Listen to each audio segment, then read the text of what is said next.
middle of autumn, late autumn, early winter, middle of winter, late winter, spring, summer? I don't know.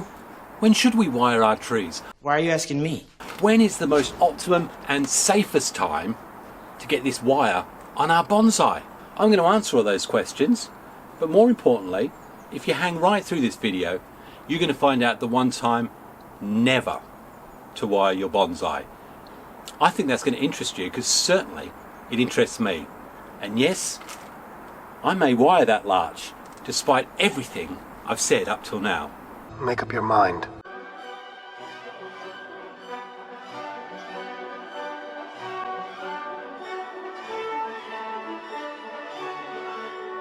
Hi, it's Xavier. Welcome to a bonsai retreat, and hey, I'm as surprised as you, because I've got two trees in front of me.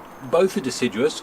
One's a deciduous conifer, a larch, and one is deciduous, a beech. And I'm going to wire them.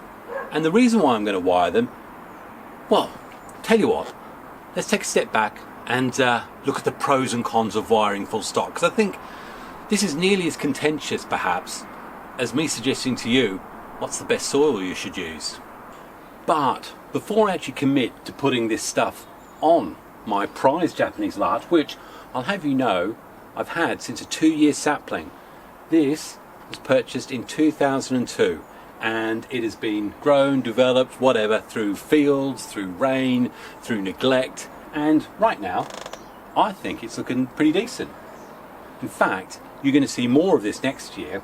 Spoiler alert, get ready to hit the notification button. This may well be subject to a thread graft next year. So I've got this deciduous conifer in front of me, and I kept saying to you up till now, I don't do my larch because I've had some bad experiences. But do I actually know whether everything I'm doing is technically correct or in the right method or right time frame? I'm going to have a look at this larch, and I'm going to say to you why it may be that it might actually be alright to do some wiring with it right now. Middle of autumn. Right now, with our deciduous, we're in that period, and particularly we're looking post-leaf drop. In other words, this has gone from a vegetative state, i.e. producing green vegetation, to what we call a vascular state, i.e. it's putting a load of energy now into expanding its vascular tissue. So if you can imagine, we've got this situation where we're still getting expansion of the vascular tissue, i.e. branches getting thicker. Then if we've set some wire on, we're going to be able to get the most out of setting the new shapes and branches. Because then what will happen is they'll lignify, harden, with the new shape or the new bend that you've put on. Are you following this? Absolutely not. Now the risk you face is that if the longer you leave this through the autumn into the winter, the more you risk that the tree has already lignified. Those branches are already set, and they won't do anything more until we move into the new sap flow period, i.e. the new vegetative period, when all that juice is pushing out energy and growth. It also means if we crack or cause any sort of tissue damage in there, there is no ability for the tree to do repairs or anything like that. And I talked about that when we were pruning our tridents and our maples. Big caveat. I like using the word caveat. It's like cravat or caviar. Cravat? It's like cravat or caviar, or a mixture of the two. But either way, there's a few of you, or hundreds of you, going, Zav, wait. And I am. Put down in the comments now what it is that you believe I should be saying about wiring, because I am going to go away from what I've been doing up till now. Indeed, there's a load of you out there saying, Zav, do it in spring. Late winter, very early spring, sap flow's just starting to move, the buds are just starting to swell. You can see which buds are going to be active. You can plan your wiring accordingly. But here's the problem. It's not a bad idea. I've been doing it that way for quite a number of years, and you know what? The trees are fine. So if you want to do spring, great. But there are a few disadvantages. And one of the first disadvantages is, especially if you have a little less experience, it's so much easier to knock off those newly fresh buds, especially on things like dawn redwood. If your wiring skills are a little less practiced, as you're twisting your wire on the various branches, there's a much higher risk, because of the increased water flow or sap flow, that you'll actually separate the cambium from the core of the branch. causing a lot of dieback issues, and you'll only discover those as you go later in the year. I've got it! Captured! Target acquired, bombs away. But then you might also say to me, yeah, but Zav, with that sap flow, you're going to get the increased ability for the tree to actually heal any of the damage that may be caused. And that's right. And that's why, is there a right or wrong answer? Well, no, there's not. Spring, autumn. In fact, there's only one time you shouldn't do it, but we'll get to that in a minute. Now, the other issue with doing it in the spring is you've got all this big flush of growth, especially with your deciduous, your maples, that, and they'll throw out loads of growth. You will very, very quickly find that if it's a healthy tree, that wire will need to be removed. And I don't know about you, but when you've seen a tree that's got lots and lots of growth on it, especially things like larches and that, it's nearly impossible to go back in there and safely get that wire off without causing more damage to buds, or actually indeed being able to see where the wire is. And in that instance, that makes now an ideal time to do it. So what we're going to do is we're going to wire up a larch, we're going to wire up a beech, and indeed we may even wire up this juniper, because what I will say to you is there's a very bad time for wiring junipers, and that's in the middle of summer when you've got loads of sap flow and you've really got a high risk of the cambium, the bark separating from the cambium, causing the branches to die. I've done that mistake. But here's the thing, there are two times, I said there was one, there's actually two times when you never wire a tree, and that's right in the middle of winter when the temperatures have dropped to the worst. And one temperature that seems to float around on the internet a bit is minus 10 C, which I think is about 14 Fahrenheit, something like that. Yeah, middle of winter, you don't want to do it then. In fact, the only thing you want to do in the middle of winter is celebrate Christmas or whatever festivity you celebrate. Now, I've had this tree, as I said right at the beginning, for, well, nigh on 24 years, and it's got a nice thick trunk, a trunk thickness which you would expect of a tree that has pretty well spent its life in various sized pots. But if I really wanted that to be a proper tree, I'd shove it in a nursery bed. And if you want to hear about nursery beds and how advantageous they are, then you need to hang around until spring 2025, because I've been doing a project over the last year and we're going to see the first of those results in 2025. So please, if that's going to interest you, make sure hit the bell notifications, and if you haven't subscribed, then please subscribe. It helps me, it helps the algorithm, and it helps you feel good, I'm sure. So I've got this one. Why would I want to wire it? I was thinking the same thing. Well, the first thing I want to do is, I quite like the way this is lined up. It's leaning slightly, but I actually want to try and encourage, and I've been doing it with these branches wiring down, because what I want to replicate is the weight of snowfall pulling these down. And if you notice in nature, there are quite a few larches where high snowfall will cause that to happen. And I'm getting covered in lots and lots of larch needles.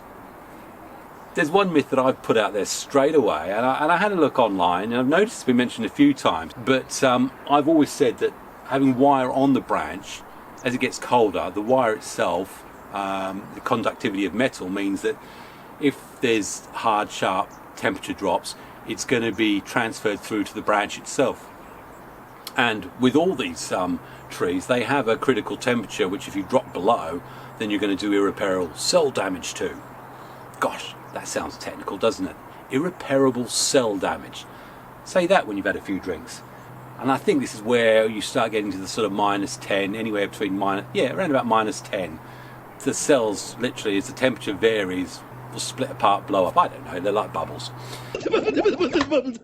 Now, I looked long and hard, and I couldn't actually find that written anywhere, apart from a few comments that were on some forums. So, straight away, hands up, down in the comments, can you let me know whether or not you've heard anything about the risk of conductivity or transference of cold through the wire?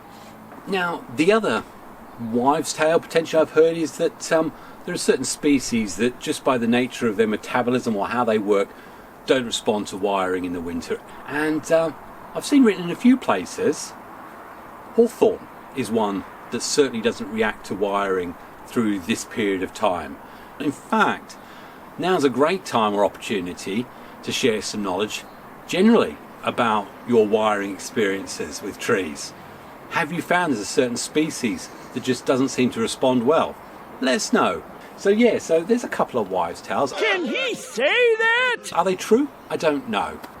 I'm going to get some wire on this. Now, you'll notice that some of these needles are still on quite firmly. No need to pull them off. A bit like it is when you've got your trident maples. I've still got a trident maple. Leaves haven't fallen yet. I don't need to pull the needles off. The ones that have fallen can fall. But certainly what we're going to do now is apply some wire. And what's the big thing you must always do with wiring? One, make sure you've got the gauges that you want available. Always better use the right size wire rather than risk using something too heavy or too large and causing damage, because ultimately, no matter what time of the year it is, we want to avoid causing damage to our trees. So I'm going to be applying wire, but also I need to know whether when I bend I'm pulling something towards or whether I'm pushing away, because that will dictate which direction I'm going to be putting the wire on and whether I'm going to be going underneath or over the top. And because I'm bending that down, I'm going to be putting the wire over the top so that it's got support so that it won't spring back up. And to give you an example of what I meant, in this one, this branch is actually going to be coming down and towards. So to do that, which means I'm going to be twisting that way. So the wire is actually going to be going over the top and in that direction. So I can twist in the direction of the wire. And this one has already started moving towards, but again I will be pulling this one towards the front and down, which means the wire needs to come over the top and then in the direction, toiling in the direction that I'm actually going to be pushing it. So let me get that wire on, and as an example, I think I've got 3mm or 4mm there. One of the ways, if you push it against the wire, that will often tell you. If the wire bends, it probably needs to be thicker.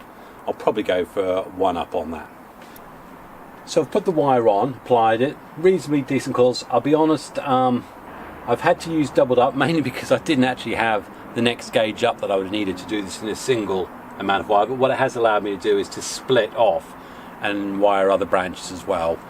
Apart from the fact that we're now looking 3 deep on the wire, and as a general rule of thumb you like to try and keep it to 2, but in this instance there wasn't a lot I could do about it. I've run that wire down here and then a second one has run along there, but I needed to run another one up here and also to cover this branch here. So I was trying to find out how I could pair this up without crossing wires or going 4 deep on there. This is where you've got the case where sometimes you just have to take the licks and go, well, I've gone across that wire there. And I'm sure if you look at some professional wiring on big trees, there's lots of areas when you're going close where they've crossed over the wire. The key thing is to make sure that you're not going to risk compromising the branch or the tissue in any way when you do it. And just be careful and hold it properly when you apply your bends. Just don't be too hard on yourself. So I'm going to start putting the bends on, and I think you probably understand that I'll be doing it gently, testing the branch as I do it. I don't want to crack it, but I still need the bend to take. So let me do a bit of jiggling. I'll come back to you when I've done these bottom ones. Okay, well, I've wired out these bottom 2 branches and spread them apart. The whole idea is I'm trying to build probably looking at the secondary structure, stroke tertiary structure now.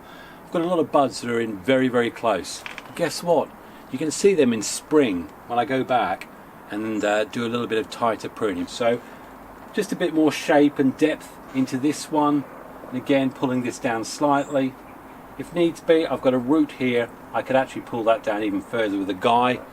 What I have done is just gone around and just taken off a few obvious points where I know that I'm not going to want any growth coming from. We've got lots of buds a lot closer in, so I'm happy to do that. Just take some of these tips off. I'm going to say to you right now, that part up there makes a massive difference to the direction this tree takes. We've got loads of buds up there. I'm going to let them shoot and go, and as I said to you, what I'm looking for here is from something from here next year is to get a suitable whip or shoot that I can bend around and do a thread graft. And I may even look at doing that thread graft in the autumn time, which is something that I know Ryan Neal of Bonsai has tried. Not sure what sort of success he has had with it, but in fact, why not planning early? Down in the comments, let me know, has anyone done thread grafts in the autumn time? So many buds on this, we're going to get loads and loads of different pruning opportunities in 2025. Oh, there was one other occasion when you should never ever wire a tree. And have you guessed what it is yet? Well, a bit cheeky, but it's a quote that I'm going to take from a guy called Vance Wood of Bonsai Nut on a comment he made in 2017. Despite it being a bit tongue-in-cheek, I actually think it applies quite nicely. The worst time is when you don't feel like it. Wiring takes a long time. Often we can spend hours and hours, and who here is the first to put the hand up and say, halfway through, you just get tired of it. And that's when you make mistakes, and that's when you kill branches. What I will say before we have a look at this is, obviously there are advantages. If you have got a cold frame or a controlled heating environment, then it does allow you to do some of this work a little bit later, because you can protect your tree from those lower sub-zero temperatures which can cause the damage. Now this beech was part of a group of I think 10 saplings that I got in 2017, and haven't really done anything very much with it. But again, you can see it's been in a pot all of that time, and we've barely got a thumb's thickness there. I'm looking at a front that's potentially in there for that to work. I'm going to try and bring some of these branches down. Now I can feel this is quite solid, so I'm going to be gentle with it. The leaf, I think the leaves fell about a week ago for this, so yeah, very, very brittle. So gentle with this, and we'll come back and have a look and see what I've done. Okay, I quickly discovered that wiring options on this were a lot more reduced. This is an example where I had to work out that the branch themselves aren't that supple, but that doesn't mean this is a bad time of the year to do it. If I'd done it when the sap was flowing, then I've no doubt that the bark would have stripped around. So it was a difficult one. We have a massive issue here. There's nothing around the back here. But what I will say about beech is if they're healthy, they'll often put out, straight from the trunk, new shoots. So I'll be looking for stuff there. I mean, you can already see that there's shoots all over the top here where potentially we'll get new stuff. And the other option I'm looking at with this is I've actually got potential shoots coming from here. I may actually look to minimize the amount of space that we've got there, or nothing there, by actually taking that whole top off from there and letting this grow out as the new leader with a new branch there. So that reduces the amount of obvious negative space all over here, right down to here. But I sort of quietly think we'll get a bud come up here at some point in the next year or two.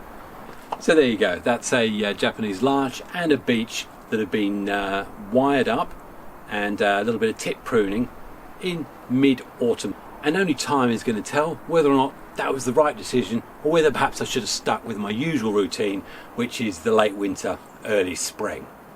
All I can say is I'm getting cold, so no, I'm certainly not doing the juniper now. Maybe in over the next week I'll feel the inspiration to do it. Otherwise, we are starting to head towards winter time, and probably that leads me on to the next best video you should watch from my channel, and that's my December-January seasonal guide. Get yourself set up for what you should be doing when it's getting really cold. Apart from that, happy bonsai and God bless. Cheers.